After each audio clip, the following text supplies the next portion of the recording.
Hai, nama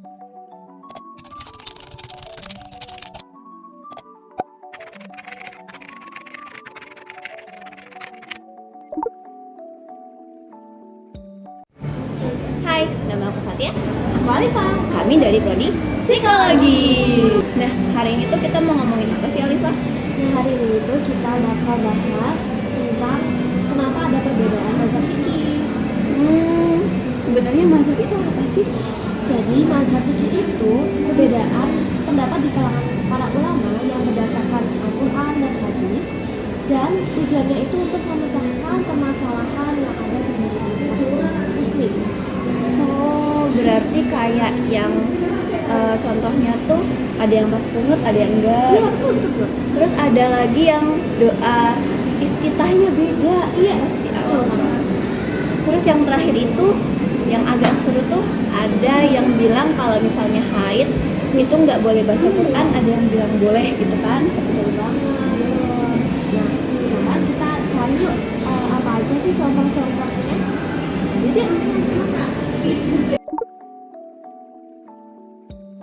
Jadi setelah kita cari-cari nih, ternyata ada banyak mazhab yang dikeluarkan oleh para ulama. Tapi yang terkenal itu ada 4. Yang pertama itu mazhab Hanafi, kemudian mazhab Maliki, terus mazhab Syafi'i, terus yang terakhir itu mazhab Hambali. Yang pertama itu mazhab Hanafi. Aku tahu nih, ini tuh yang nyusun Imam Abu Hanifah yang belajar di Kufah kan? Betul banget. Nah, beliau ini juga terkenal sebagai seorang alim yang terbesar pada masa itu. Beliau ini juga pandai dalam ilmu fikih. Beliau juga pandai dalam menguatkan hukum yang berdasarkan dari Al-Quran dan hadis. Nah, dari riwayat yang terpercaya, beliau ini juga menjadi wadi ilmu fikih, yaitu seorang yang mula-mula menyusun ilmu fikih.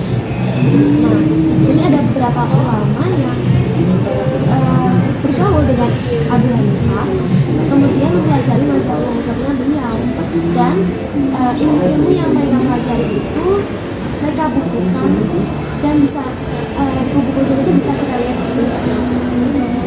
Terus yang kedua itu namanya mazhab Maliki.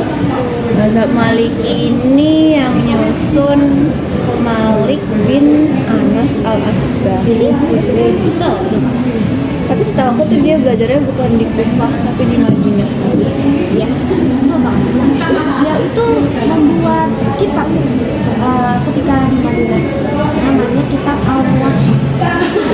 Kitab ini tuh cukup terkenal pada masanya, dan beliau ini menyusun kitabnya itu berdasarkan anjuran dari Khalifah Mansur yang beliau temui pada saat menunaikan ibadah haji.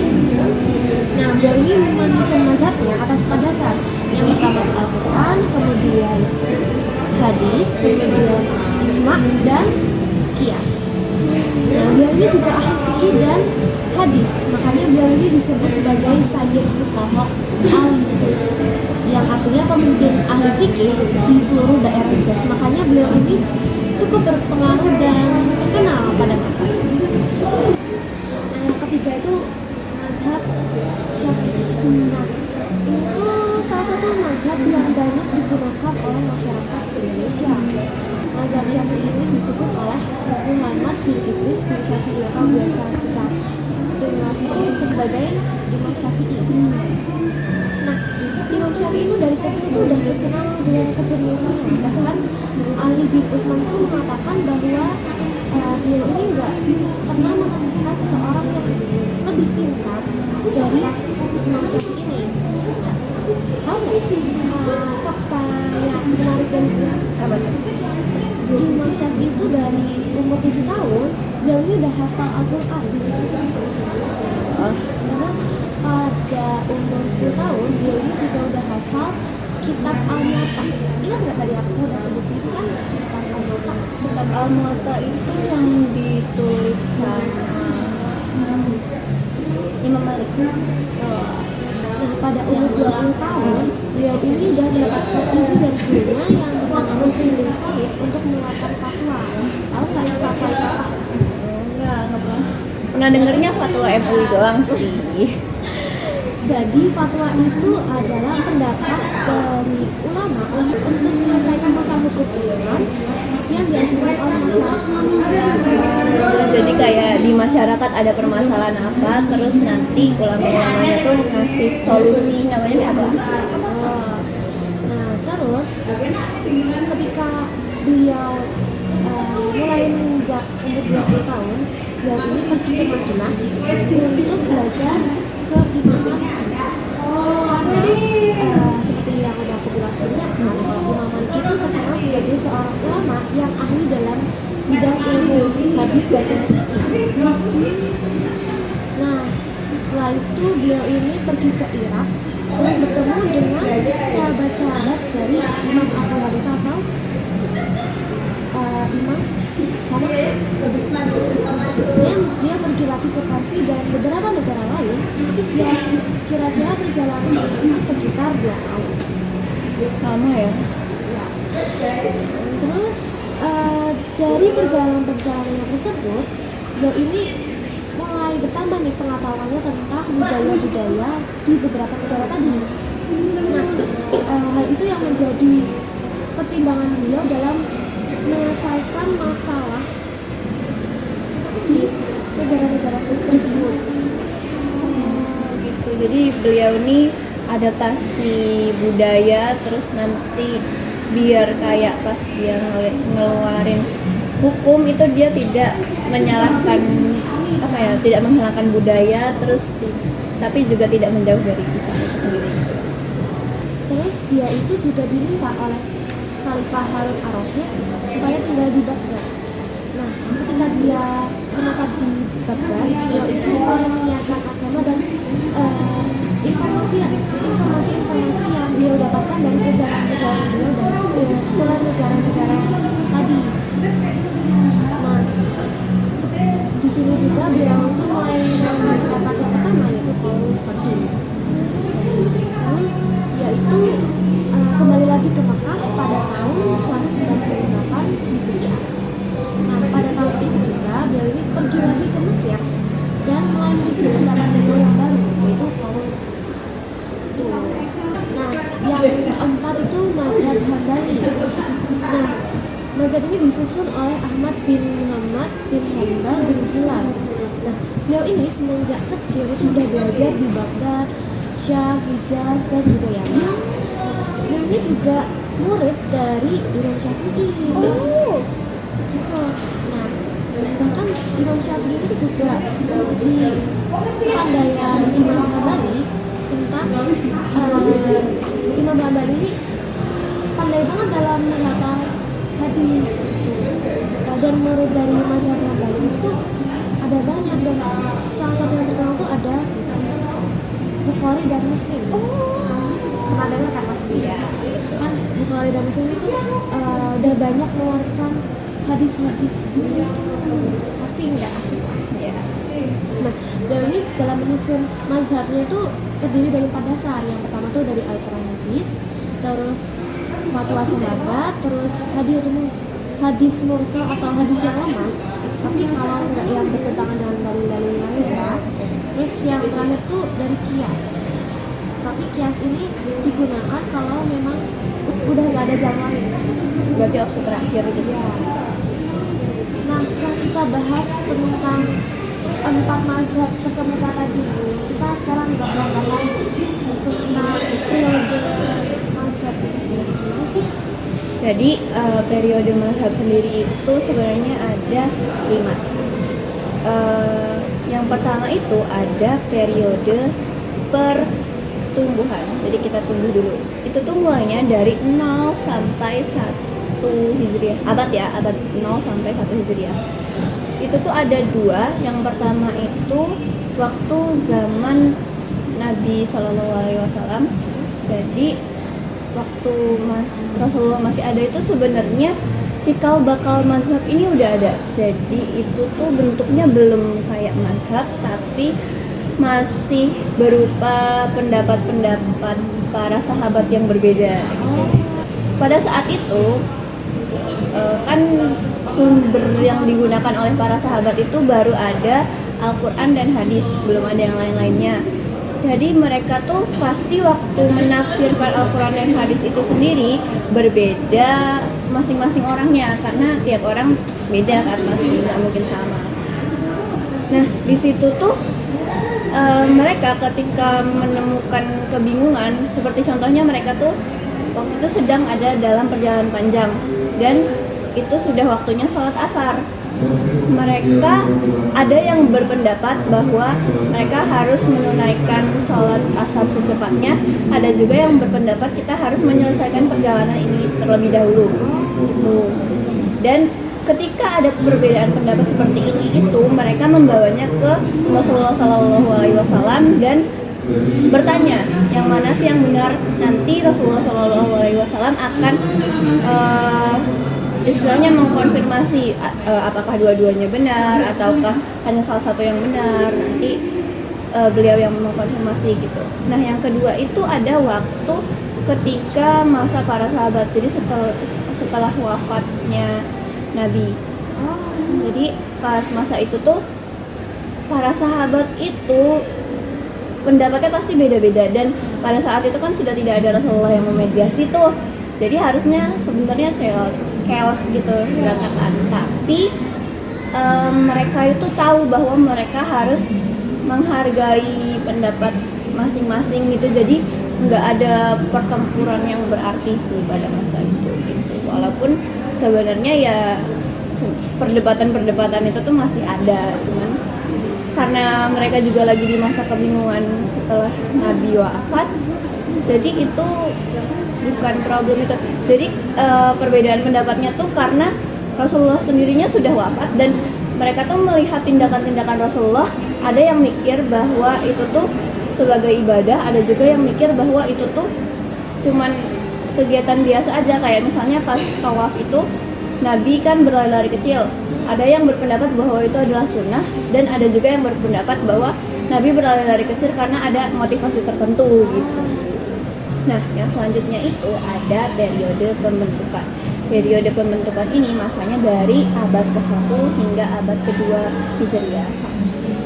Nah, di periode pembentukan ini itu tuh semua yang kamu jelasin itu tadi. Jadi ada mazhab Hanafi, mazhab Maliki, mazhab Syafi'i, terus mazhab Hambali itu letaknya ada di sini gitu. Kayak ada kayak pembentukan jati diri mazhab waktu ini.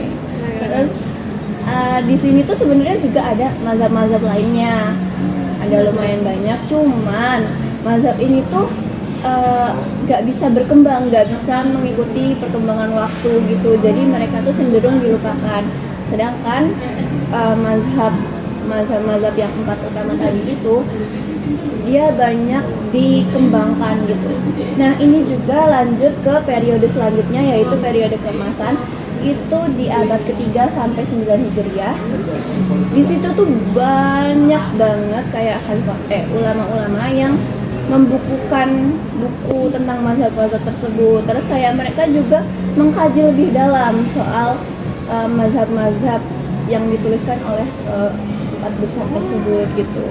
Jadinya mazhab 4 besar ini masih terus ada. Dan waktu periode keemasan ini juga muncul penganut-penganut mazhab. Jadi kayak mereka udah yakin, aku ikut mazhab ini, aku ikut mazhab ini gitu. Udah terbentuk nih kubu-kubu. Iya benar. Jadi ada Malikiyah, terus ada Syafi'iyah gitu. Tergantung mazhab mana yang menurut mereka lebih serak dengan keinginan mereka gitu. Selanjutnya ini adalah periode yang lumayan agak sakit gitu ya, karena ini adalah periode kemunduran. Itu periodenya di sekitar abad ke-10 sampai abad ke-13 Hijriah. Di situ tuh ada kemunduran itu karena pemerintahan Islam yang kekuasaannya tuh nggak kuat gitu. Terus di situ juga ada peperangan. Jadi tuh itu terlalu banyak yang harus dipikirkan selain mengembangkan mazhab-mazhab tadi itu. Jadi kayak mereka lebih fokus ke ekonominya, terus gimana caranya Islam ini tetap kuat, terus gimana caranya memenangkan peperangan terlebih lagi. Jadi itu kayak misalnya masa-masa kemunduran ya buat mazhab itu. Terus terakhir itu ada periode kebangkitan. Abis kemunduran kita bangkit lagi nih. Nah, periode kebangkitan ini itu dari abad ke-14 sampai sekarang. Periode ya sampai sekarang. Jadi tuh mengalami kebangkitan kembali tuh karena muncul beberapa ulama dengan kitab-kitab yang terkenal kayak Syekh Wahbah Zuhaili, terus Syekh Muhammad bin Shalih Al Utsaimin gitu. Banyak ulama-ulama yang mulai menulis kitab lagi gitu mengenai mazhab. Terus di sini tuh mengalami kebangkitan karena mereka tuh udah bukan cuma nyalin mazhab-mazhab yang udah ditulis sebelumnya, tapi mereka udah mulai mencoba buat nyesuaiin sama masa sekarang, karena kan masa sekarang tuh sangat amat berbeda dengan yang dulu. Mereka tuh mengembangkan supaya mereka berpatok pada mazhab-mazhab yang ada, tapi mereka mengubahnya supaya cocok gitu loh.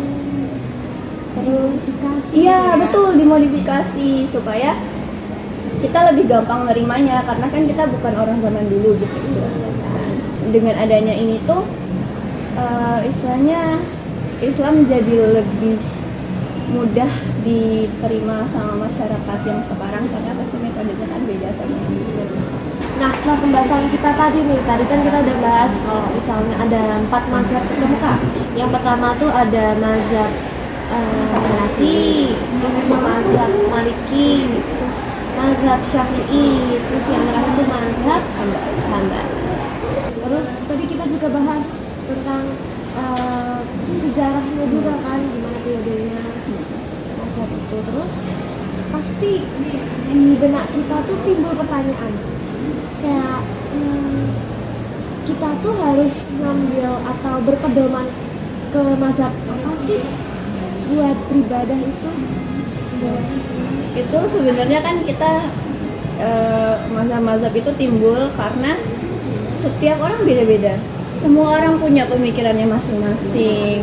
Gak mungkin kita tuh kayak walaupun kembar tuh pasti cara berpikir kita ada yang beda di satu hal kan. Gak mungkin orang itu cara berpikirnya sama. Makanya ada perbedaan ini. Dan sebetulnya 4 mazhab ini tuh yang paling mendekati benar ya, paling mendekati syarat-syaratnya untuk jadi syariat untuk Islam. Dan kayak sebenarnya mazhab-mazhab ini tuh cuma buat patokan nggak sih buat kita, karena kita kalau misalnya nggak tahu dari peristiwa-peristiwa yang telah dilakukan di masa lalu gitu, kayak sesuatu yang udah dilakukan di masa lalu terus kita nggak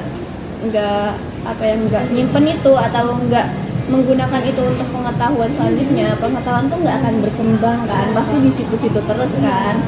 Kayak kalau misal kita nggak belajar dari yang sebelum-sebelumnya, itu kita bakalan ngeriset dari nol lagi, dan itu tuh capek banget nggak sih?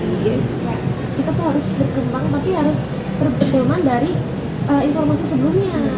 Terus kayak 4 mazhab ini tuh sumbernya masih ya sama dari Al-Quran dan hadis kan. Mereka cuman bantu kita buat nerjemahin lebih mudah karena bahasa di Al-Quran itu sudah next level banget. Dan yang untuk menerjemahkannya itu butuh seseorang yang emang udah mempelajari itu bertahun-tahun. Nggak bisa cuma kayak sehari 2 hari terus ngeluarin syariat gitu, nggak bisa. Butuh seseorang yang emang belajar dari bertahun-tahun lah untuk memahami apa sih isi Al-Quran, apa sih isi hadis gitu. Kita nggak boleh langsung mutusin, tapi juga nggak boleh terlalu berpihak pada suatu mazhab, karena pada dasarnya kan mazhab itu asalnya dari Al-Quran hadis kan ya, di situ. Dan istilahnya kita masih bisa lihat ayat mana sih yang dirujuk, atau kayak ini tuh maksudnya yang dari bagaimana kok bisa jadi begini, itu kan bisa kita nalar sendiri sebenarnya kan. Jadi kita nggak boleh kayak terlalu memihak sampai kayak kamu harus ikut yang ini paling benar, tuh nggak bisa begitu. Karena kita juga harus kan, beradaptasi dengan perkembangan zaman. Benar. Jadi kayak kita harus ngikutin kan, karena setiap waktu tuh nggak bisa sama terus, karena pasti ada kayak perubahan atau kejadian-kejadian yang membuat kita tuh harus beradaptasi dengan situasi tersebut. Oke, sekian adalah diskusi dan kayak istilahnya share sedikit dari kami. Terima kasih atas atensinya, perhatiannya.